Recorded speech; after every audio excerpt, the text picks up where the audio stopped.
and dangers. But so you want more people normally, but Deng Xiaoping imposed this one-child policy. Then I looked into how did this happen?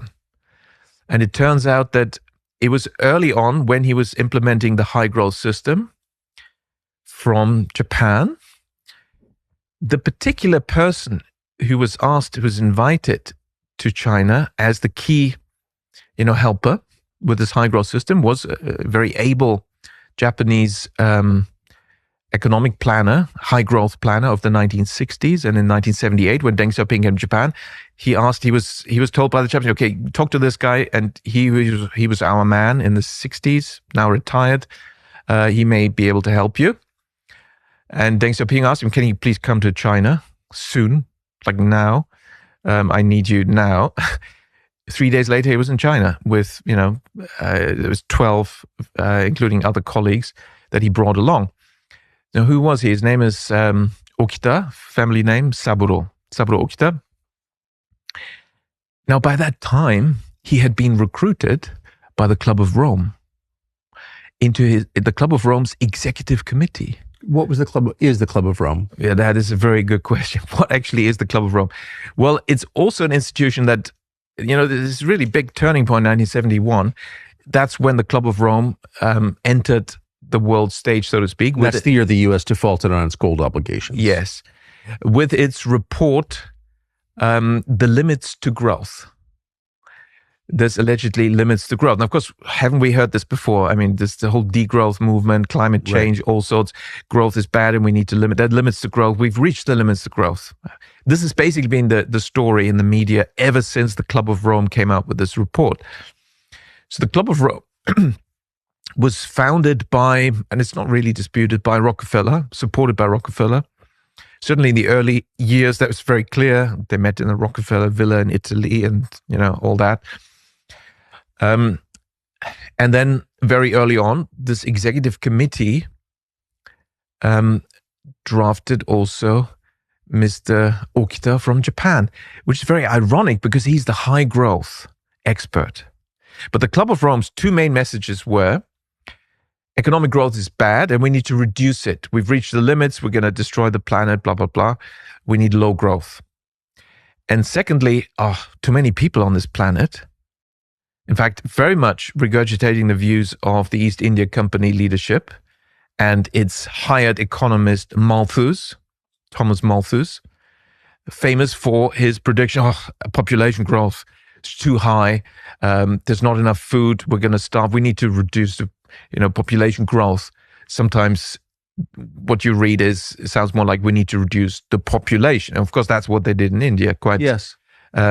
Clearly by result, but to a large extent intentionally. Again, these are policy decisions, famines and other, taking people's livelihoods away, destroying the textile industry in India. Millions of people starved. mRNA shots, the whole well, that's the modern version. Yeah. So this is the message of the Club of Rome.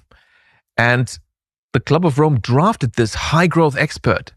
Now, I think he was fairly innocent and he was at this stage, he was, retired, and he was called up by this, selective sort of international body that has a good reputation to be in the executive committee, and he agrees. I know many Japanese people want to be very international, and this nice, famous people are there backing this, so I'll join. I don't think he was really part of the nefarious activities that are also going on, but it's clever from the Club of Rome and its backers, Rockefeller Foundation viewpoint, because he's the high growth guy. To get him in the executive committee of a club that argues for low growth, of low economic growth and low population growth, really is certainly a way of getting a handle on the high growth model and making sure that it can be suppressed in the future. That's the job of the IMF and the World Bank. For developing countries, not allowed to adopt the high growth policies. And when it comes to China, effectively, I think whether an explicit deal or just an implicit deal happened, namely Deng Xiaoping was allowed to run the high growth model, also attracted American investment. So, that was allowed to happen. But there seems to have been a required payoff, and that is to impose the one-child policy. So at least implement half of the Club of Rome agenda, and the other half, well, we'll come to that later sort of thing. Could have been the attitude. When I looked into, so how did Deng Xiaoping adopt this one-child policy? How did it exactly happen? Turns out that he took the advice of a Chinese statistician, mathematician, who was working for the military, doing complicated ballistic calculations, so using mathematics, which is pure logic. And he was asked to do population growth trajectories, okay? And of course, they were scary. And he came to this conclusion: we need to restrict population growth. Now, the key thing is this, and I call this the great deception. He was using simulations. And if you look at, okay, what did this military statistician, mathematician, what did he use? What sort of approach, what sort of model? He used the Club of Rome model.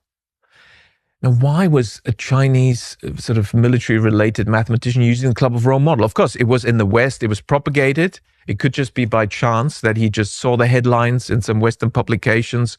That's a leading model. We'll use that. Or maybe other channels to do with Rockefeller visiting China, and who knows?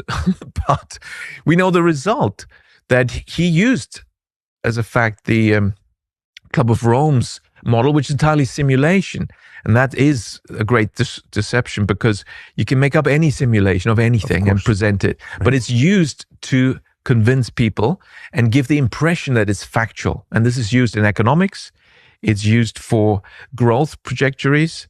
It's used for population growth trajectories to show that it's unsustainable. And it's used, of course, for climate scenarios. And it's used for declaring pandemics, how the virus grows. It turns out it's all simulation, made up stuff. But I'll come back to this in a moment, because that's actually an interesting way of deceiving people. Fact is, okay, that's what he used, Club of Rome model simulations, and Deng Xiaoping declaring, yep, we should listen to this guy, we have no other choice.